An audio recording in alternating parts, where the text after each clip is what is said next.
Je, umewahi kuangalia angani wakati wa jioni au alfajiri na kuona nyota moja inayong'aa sana kuliko zote?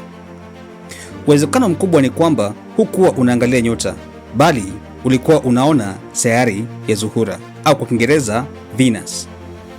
Leo tunasafiri pamoja hadi kwenye sayari hii ya ajabu ambayo mara nyingi huitwa pacha wa dunia, lakini kiukweli ni pacha wa kutisha sana.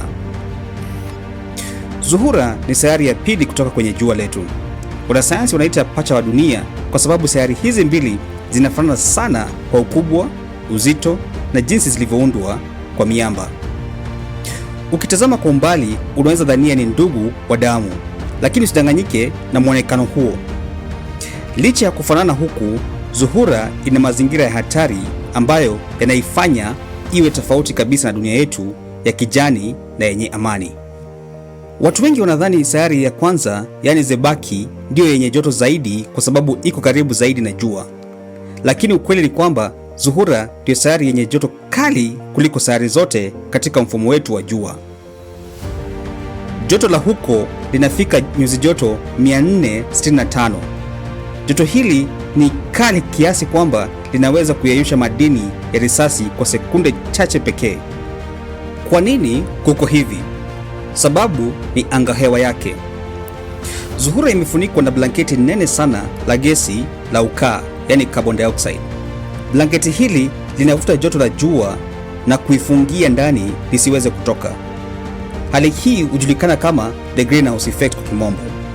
Hii ni kama gari lililofungwa madirisha yote chini ya jua la mchana wa joto. Ndani kunawaka joto la kuunguza. Sio joto tu linalofanya Zuhura iwe mahali hatari. Ukitembea kwenye sayari hiyo, ingawa haiwezekani, utakuwa chini ya mawingu mazito yaliyoundwa na asidi ya sulfuri.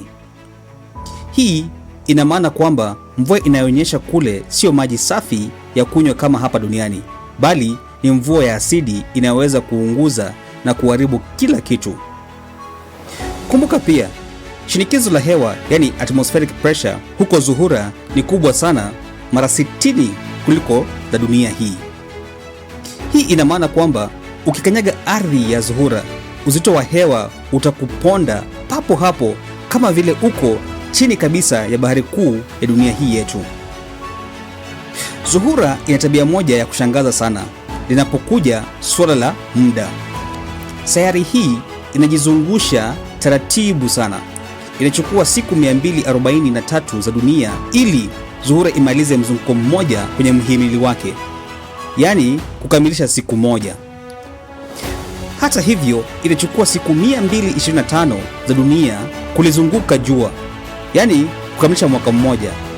Hii ina maana kwamba siku moja kule Zuhura ni ndefu sana kuliko mwaka wake mzima.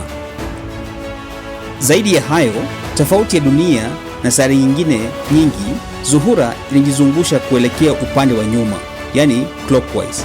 Hii ina maana kwamba ukiwa kule, jua linachomoza upande wa magharibi na kuzama upande wa mashariki. Zuhura ni mfano mzuri wa jinsi sayari inavyoweza kuanza vizuri lakini ikaisha kuwa mahali pasipofaa maisha kabisa. Inatufundisha umuhimu wa kulinda angahewa ya dunia yetu ili isije ikawa kama blanketi la moto la Zuhura.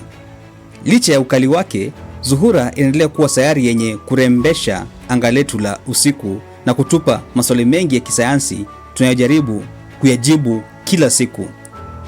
Je, ungependa kusafiri kwenda kutembelea Zuhura kama ungepata nafasi?